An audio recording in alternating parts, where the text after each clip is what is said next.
দাড়িতে কাটিং করে ডিজাইন করা যাবে কিনা?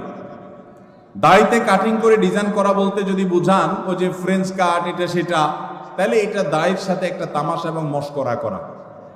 নবী করিম সাল্লাল্লাহু আলাইহি সাল্লাম বলেছেন, আফুল্লুহা, তোমরা দাড়িকে লম্বা করো, আর খুল্লুহা, দাড়িকে ছেড়ে দাও। পরিষ্কার নির্দেশ নবীজির। কোন একটা হাদিসে নবীজি সাল্লাল্লাহু আলাইহি সাল্লাম আমাদেরকে দাড়িতে কাটিং আর স্টাইল করতে বলেন না। এটা স্টাইলের জিনিস না। যারা দাড়ি রাখতে ইতস্তত বোধ করেন তাদেরকে বিনয়ের সাথে বলতে চাই, এটা পুরুষত্বের মার্কা। এটা কিসের মার্কা?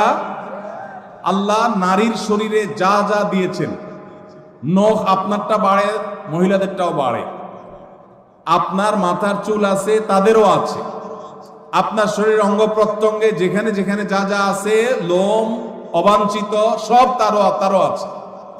শুধু দুইটা জিনিস, দাড়ি আর গোঁফ, এগুলো নারীকে আল্লাহ দেন না, আল্লাহ আপনাকে দিয়েছেন।